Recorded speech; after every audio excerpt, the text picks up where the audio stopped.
तो hello students, welcome back to my channel. तो आज हम बात करेंगे 12th क्लास की मैक्रो इकोनॉमिक्स में से national income and related aggregates के फोर्थ पार्ट के बारे में। इसके फर्स्ट 3 पार्ट्स हमने ऑलरेडी अपलोड कर दिए। अगर कोई भी लेक्चर, कोई भी टॉपिक आपका मिस हुआ है तो उन सभी वीडियोस का लिंक डिस्क्रिप्शन में गिवन है, आप जाकर देख सकते हैं। आज के इस लेक्चर में हम 3 मेन इंपॉर्टेंट टॉपिक्स करेंगे। पहला, रियल जीडीपी और नॉमिनल जीडीपी क्या होता है, इन दोनों का डिफरेंस। सेकंड, जीडीपी डिफ्लेटर क्या होता है, इसको कैलकुलेट किससे किया जाता है। और थर्ड, जीडीपी एंड वेलफेयर। ये तीनों ही टॉपिक फाइनल एग्जाम के पॉइंट ऑफ व्यू से वेरी इंपॉर्टेंट है। आज का लेक्चर स्टार्ट करने से पहले मैं आपके लिए एक बुक लेकर आया हूं, जो आप अपने फ्रेंड्स या फिर आपके जो ब्रदर सिस्टर हैं, ये बुक आप उनको रिकमेंड कर सकते हो। अगर आपका ब्रदर सिस्टर या कोई फ्रेंड 10th क्लास की प्रिपरेशन कर रहा है ना, तो ये ओसवाल की तरफ से आने वाला लास्ट 10 ईयर्स सॉल्व्ड पेपर आपके फ्रेंड्स की या आपके जो भी ब्रदर सिस्टर है उनकी बहुत हेल्प कर सकता है। क्योंकि इसमें पिछले 10 सालों के जो क्वेश्चन पेपर है ना, और वो भी सॉल्व्ड मैनर में, वो आपको गिवन है। इसमें आपको सारे सब्जेक्ट्स मिल जाएंगे। सो और कोई पेपर सॉल्व करने के लिए या कहीं और सोर्स मटेरियल परचेज करने की जरूरत भी नहीं पड़ेगी। जैसे कि इसमें इंग्लिश, मैथमेटिक्स, साइंस और सोशल साइंस इंक्लूड है। अगर ये बुक आपको परचेज करनी है तो इसका लिंक भी डिस्क्रिप्शन में गिवन है, जाकर जरूर देख लीजिए। चलिए अब हम आज का कॉन्सेप्ट अपना स्टार्ट करते हैं और सबसे पहले देखते हैं नॉमिनल और रियल जीडीपी क्या होती है और इसका डिफरेंस।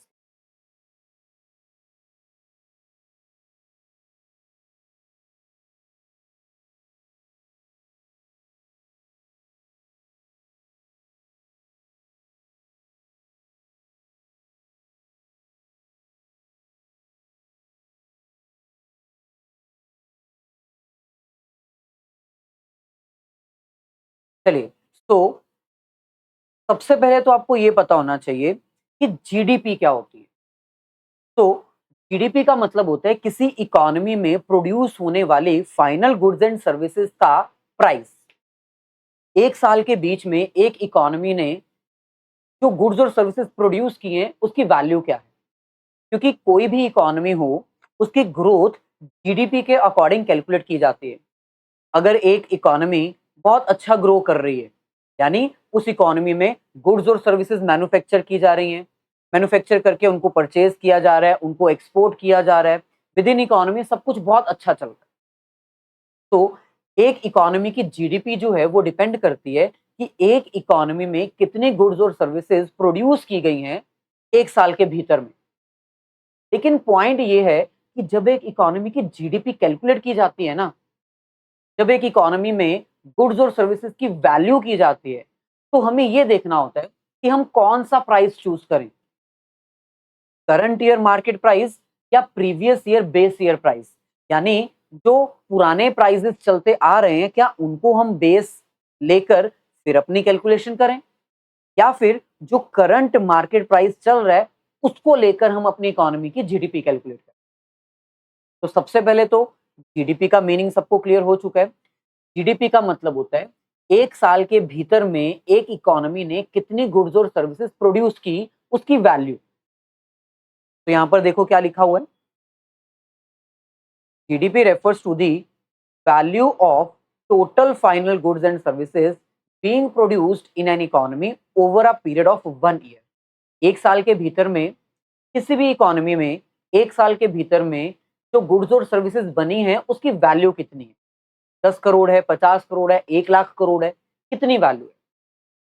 इतनी ज्यादा वैल्यू मतलब उतना अच्छा एक इकोनॉमी परफॉर्म कर रही है, इतनी कम वैल्यू उतना बेकार एक इकोनॉमी परफॉर्म कर रही है। लेकिन दिक्कत ये आती है कि हम हमारी इकोनॉमी की जो गुड्स एंड सर्विसेज है उसकी वैल्यू कौन सी लें। वैल्यू, तो वैल्यू दो हो सकती है। एक तो होती है करंट ईयर का प्राइस। करंट ईयर प्राइस मतलब जो हाल फिलहाल में अभी प्रेजेंट ईयर में प्राइस चल रहा है, वो प्राइस इन्फ्लेटेड प्राइस भी हो सकता है यानी महंगाई, और डिफ्लेटेड प्राइस भी हो सकता है यानी जिसमें प्रोडक्ट सस्ते मिलते हैं, करंट ईयर प्राइस। या फिर हम हमारी इकोनॉमी की जीडीपी जो है वो बेस ईयर प्राइस के अकॉर्डिंग भी कैलकुलेट कर सकते हैं। बेस ईयर प्राइस का मतलब होता है एक ऐसा ईयर जिसमें ना इन्फ्लेशन हो ना डिफ्लेशन हो, एक ऐसा ईयर जिसमें हमारी इकोनॉमी में ना कोई जंग छिड़ी हो, ना कोई वॉर हो, पीस का सिचुएशन हो, कोई भी ऐसी बात ना हुई हो उस ईयर में जिसमें हमें ये लगे कि भाई ये प्राइसेस जो हैं वो बहुत ज्यादा बाइज्ड हैं। ना हमारी पाकिस्तान के साथ जंग लड़ी हो, ना हमारे इकोनॉमी में कोई इन्फ्लेशन हो, ना डिफ्लेशन हो, इकोनॉमी स्मूथ पीस पे चल रही हो। तो इसका मतलब जब हम एक इकोनॉमी की जीडीपी कैलकुलेट करते हैं, तो जीडीपी कैलकुलेट करने के लिए सबसे इंपॉर्टेंट रोल कौन प्ले करता है? वैल्यू, कि आपने अपनी इकोनॉमी की जीडीपी कौन सी वैल्यू पे कैलकुलेट की। और वैल्यू कौन कौन सी हो सकती है? या तो करंट ईयर का प्राइस या फिर बेस ईयर का प्राइस जो कांस्टेंट माना जाता है। तो इसी से एक नया कॉन्सेप्ट आपका स्टार्ट होता है, नॉमिनल वर्सेस रियल जीडीपी। यानी एक इकोनॉमी की जीडीपी अगर करंट ईयर के प्राइस पे कैलकुलेट की जाती है, मार्केट जो प्राइस अभी चल रहा है प्रेजेंट ईयर के प्राइस पर अगर आप अपनी इकोनॉमी की जीडीपी कैलकुलेट करते हो, तो उसको आप नॉमिनल जीडीपी कहते हो। तो इसका मतलब नॉमिनल जीडीपी वो जीडीपी है जिसमें आप करंट ईयर का प्राइस लेते हो, करंट ईयर की वैल्यू लेते हो। On the other hand real GDP एक इकोनॉमी की एक्चुअल जीडीपी होती है जिसमें हम उस ईयर का प्राइस लेते हैं जो बेस ईयर होता है, जिसमें प्राइस कांस्टेंट होते हैं, ना फ्लक्चुएटेड, ना मतलब ना इन्फ्लेशन वाले ना डिफ्लेशन वाले। वो ऐसे ईयर के प्राइसेस होते हैं जिसमें ना कोई जंग हो, ना कोई दिक्कत आई हो, कुछ भी ना हो, नॉर्मल इकोनॉमी चल रही है। तो रियल जीडीपी एक इकोनॉमी की एक्चुअल जीडीपी होती है जिसमें हम हमारी गुड्स और सर्विसेज की वैल्यू कौन सी लेते हैं? Constant price, base year price.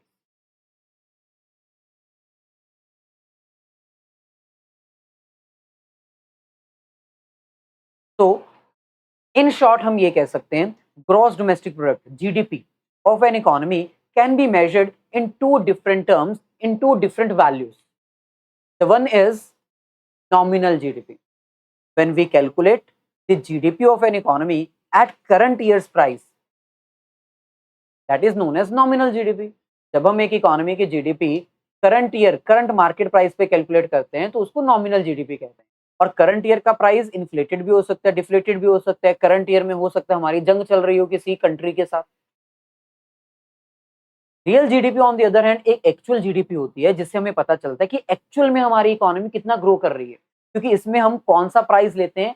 Base year price, constant price, जो सेम होता है, कांस्टेंट होता है, जिसमें ना इन्फ्लेशन, ना डिफ्लेशन, ना वॉर।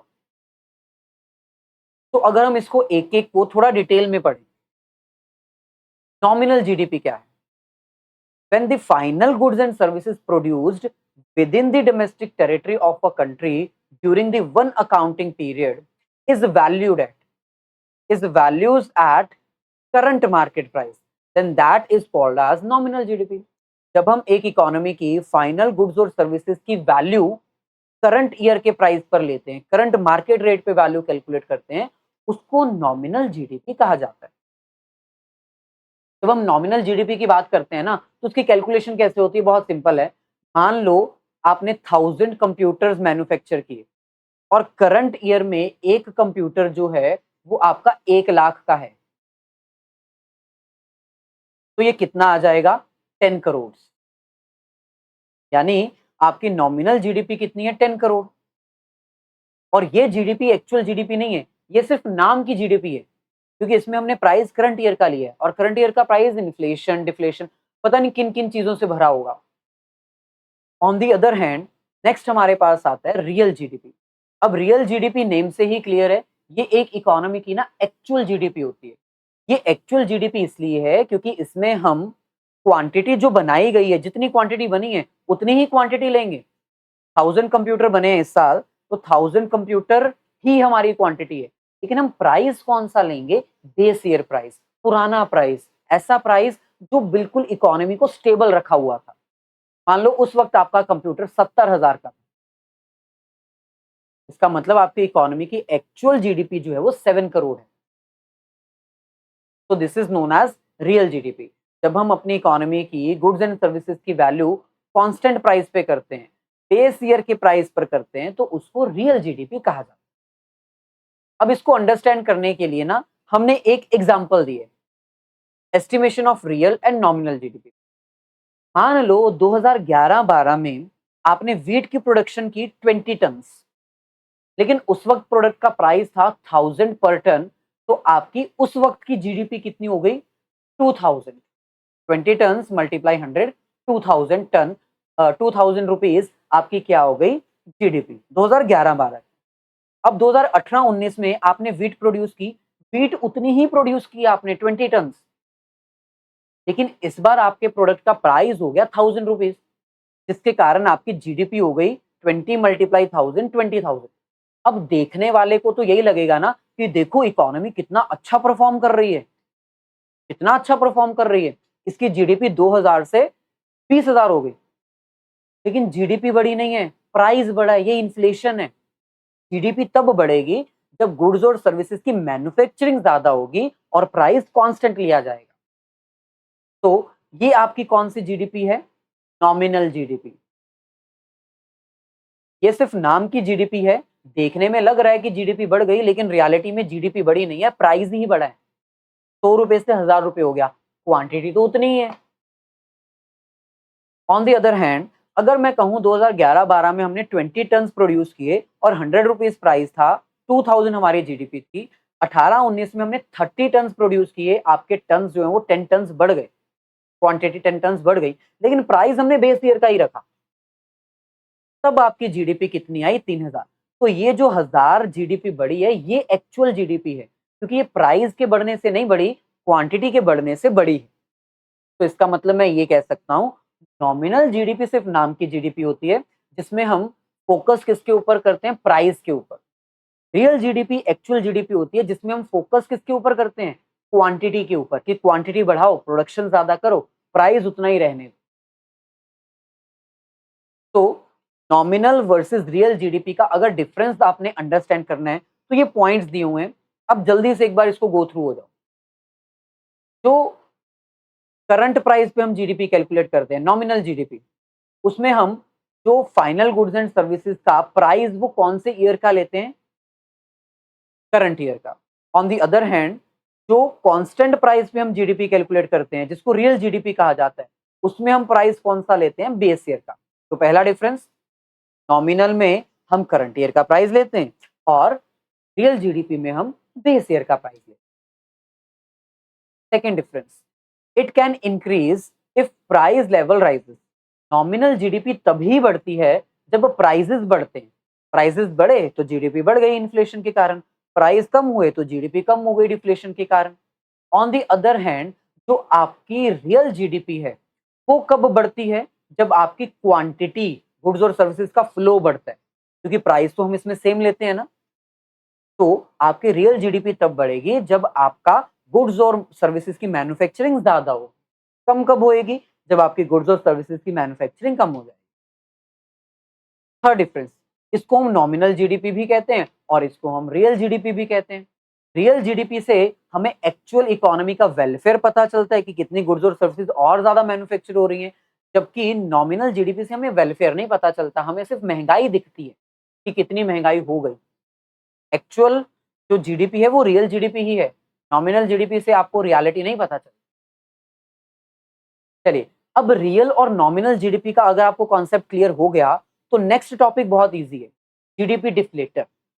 जीडीपी डिफ्लेटर एक ऐसा मेथड है, एक ऐसा टूल है, एक ऐसा टेक्निक है, जिसकी हेल्प से आप ये पता लगा सकते हो कि आपके जो परसेंटेज ऑफ प्राइस इंक्रीजेज हैं वो कितने हैं, मतलब चेंज इन प्राइस कितना आया। तो दैट इज वाई इसका फॉर्मूला भी यही है, GDP at current price. GDP at current price मतलब ऊपर आएगा नॉमिनल जीडीपी और नेक्स्ट है GDP at constant price. Constant price मतलब रियल जीडीपी। तो nominal divide by real multiply 100, इससे आपको पता चल जाएगा कि आपके जीडीपी डिफ्लेटर कितने हैं। डिफ्लेटर का मतलब कितने परसेंट आपका चेंज आया है, परसेंटेज कितनी बढ़ी है। फॉर एग्जाम्पल, मान लो आपका करंट ईयर की जीडीपी आई है 1000 और आपकी प्रीवियस ईयर की जीडीपी थी, यानी रियल जीडीपी कांस्टेंट जीडीपी थी 400। तो कितने परसेंट आपकी जीडीपी में बढ़ाव हुआ है due to change in price. तो सिंपल है, ये कट 1000 को 4 से डिवाइड करो 250, यानी 250% प्राइजेस बढ़ गए हैं। आपने 11th क्लास में याद करो, स्टैटिस्टिक्स में एक चैप्टर किया होगा इंडेक्स नंबर। इंडेक्स नंबर भी आपको यही शो करता था ना, percentage change in price. Similarly ये वही कॉन्सेप्ट है। जीडीपी डिफ्लेटर एक मेथड है, एक टेक्निक है, एक फॉर्मूला है, जिस फॉर्मूला से हमें ये पता चलता है कि हमारी इकोनॉमी में आपके जो परसेंटेज इंक्रीज इन प्राइस है वो कितना है। तो GDP deflator is a measure, method, technique, formula that identify the change in price of goods and services produced in the economy over the year। आपके प्रोडक्ट्स के प्राइसेस में कितना change आया, और उसके लिए फॉर्मूला क्या है, ऊपर आएगा नॉमिनल जीडीपी और नीचे आएगा रियल जीडीपी। जैसे फॉर एग्जांपल मान लो ये क्वेश्चन है, इसको कैसे सॉल्व करोगे, जीडीपी डिफ्लेटर फाइंड करके बताओ। सिंपल है, ऊपर आता है नॉमिनल जीडीपी जो 660 है, नीचे आता है रियल जीडीपी जो कि 600 है, गुना कर दो 100 से और आंसर आ जाएगा। हम इसको कैलकुलेटर पे कर लेते हैं। तो 660 डिवाइडेड बाय 600 मल्टीप्लाई 100, क्या आएगा 110, यानी आपका परसेंटेज चेंज इन प्राइस कितना है 110। That's it. इसके अलावा इसमें और कोई क्वेश्चन नहीं आता है। जीडीपी डिफ्लेटर का मीनिंग, इसका फॉर्मूला, ज्यादा से ज्यादा एक क्वेश्चन आ जाएगा। लास्ट टॉपिक हमारे पास आता है जीडीपी एंड वेलफेयर।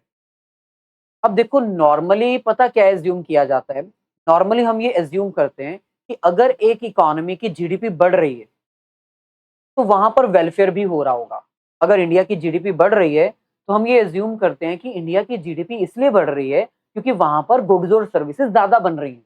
जब गुड्स और सर्विसेज ज्यादा बनेंगी यानी पर पर्सन गुड्स और सर्विसेज की अवेलेबिलिटी ज्यादा हो जाएगी।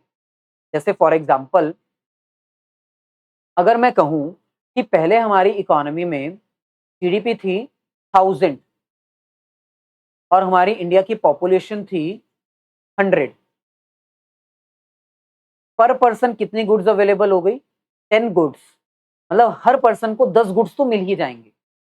ऑन द अदर हैंड अगर मैं कहूं हमारी इकोनॉमी की अब जीडीपी हो गई 5000 और हमारी इकोनॉमी की पॉपुलेशन हो गई 200, तो पर पर्सन कितनी गुड्स अवेलेबल हैं, कितनी गुड्स और सर्विसेज अवेलेबल हैं 25।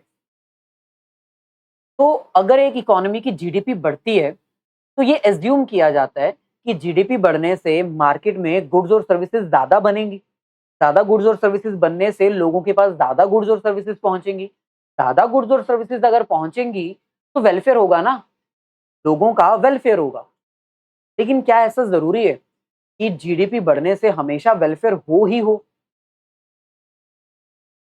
So it is always assumed that rise in GDP will increase the level of welfare by providing high amount of goods and services to the people of the country।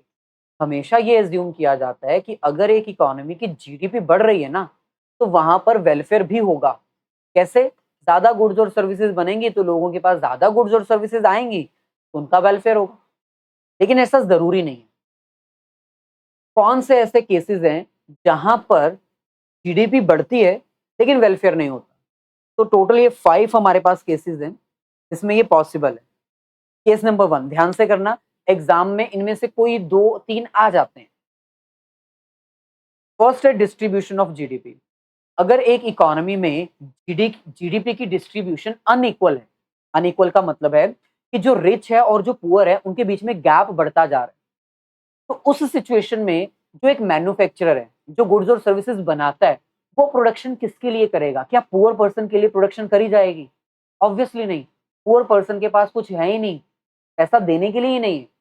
अगर आप producer होते तो क्या ऐसे person के लिए production करते जो आपको पैसा ही नहीं दे सकता, आपको प्रॉफिट ही नहीं कमा के दे सकता? नहीं।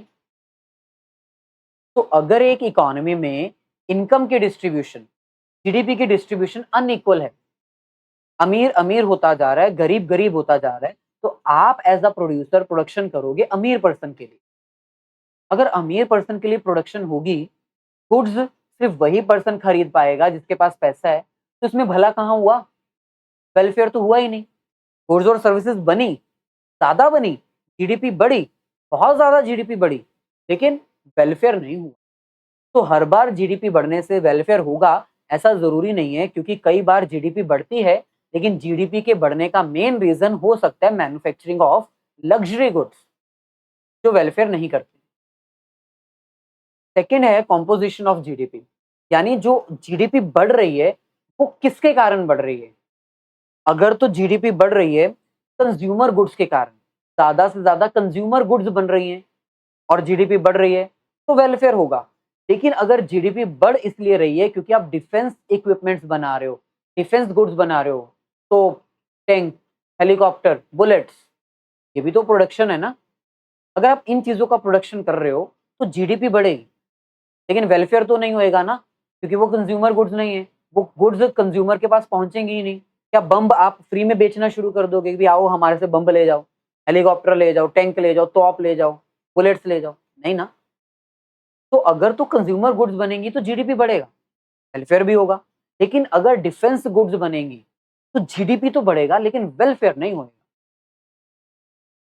थर्ड हमारे पास है नॉन मॉनेटरी एक्सचेंज। कई बार क्या होता है, हम कॉमन अंडरस्टैंडिंग के कारण एक दूसरे की संपत्ति लेने के लिए कुछ ऐसा काम कर देते हैं जिससे जीडीपी तो बढ़ती है, लेकिन वो इकोनॉमी की काउंटिंग में नहीं आती। मतलब ये कह लो जैसे सर्विसेज ऑफ हाउसवाइफ। अब इसमें वेलफेयर है। अगर हाउसवाइफ अपने बच्चों के लिए, एक मदर अपने बच्चों के लिए घर में कुकिंग कर रही है, अच्छा-अच्छा खाना बनाकर दे रही है, तो वेलफेयर हो रहा है। लेकिन हाउसवाइफ को बदले में हम पेमेंट नहीं करते, जिससे जीडीपी नहीं बढ़ती। हाउसवाइफ की सर्विसेज के लिए क्या पेमेंट होती है? नहीं। तो इस सिचुएशन में वेलफेयर है लेकिन जीडीपी नहीं है। ऐसे ही कई बार बार्टर सिस्टम के तौर पर हम गुड्स के बदले में गुड्स एक्सचेंज कर लेते हैं, पेमेंट इन्वॉल्व होती ही नहीं। तो ऐसे ट्रांजैक्शन जिसमें पेमेंट इन्वॉल्व नहीं है, उसमें वेलफेयर तो हो रहा है लेकिन जीडीपी नहीं। Fourth point, externalities. एक्सटर्नैलिटीज का मतलब होता है good and bad impact. Good impact and bad impact. अब देखो कई बार क्या होता है, मान लो एक इंडस्ट्री है जो प्रोडक्शन कर रही है, प्रोडक्शन करने से जीडीपी बढ़ रही है, लेकिन प्रोडक्शन करने से एनवायरमेंट हार्म हो रहा है। उसने इन्वायरमेंट सेफली डिवाइसेस लगा ही नहीं रखे, जिसके कारण पॉल्यूशन बढ़ रहा है। तो प्रोडक्शन करने से जीडीपी तो बढ़ी, लेकिन प्रोडक्शन करने से ही पॉल्यूशन भी तो बढ़ा, वेलफेयर नहीं हुआ।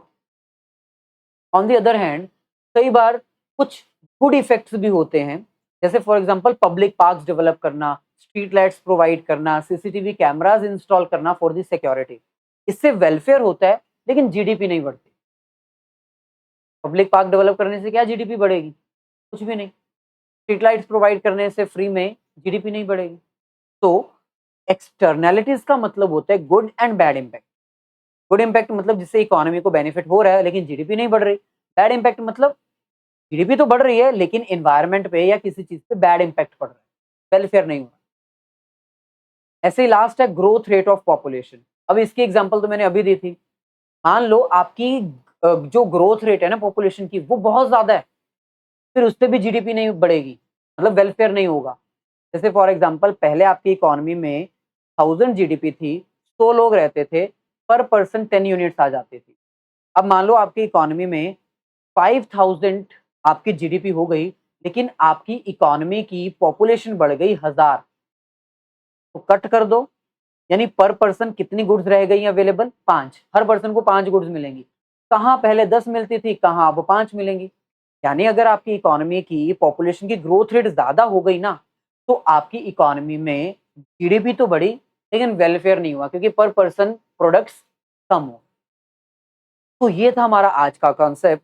अगर वीडियो अच्छी लगी हो और कॉन्सेप्ट क्लियर हो तो वीडियो को लाइक और अपने सभी फ्रेंड्स के साथ शेयर जरूर कर दीजिएगा, ताकि कुछ बेनिफिट उनका और कुछ बेनिफिट हमारा भी हो जाए। कोई डाउट है तो कमेंट करके जरूर बताओ। मिलेंगे नेक्स्ट सेशन में।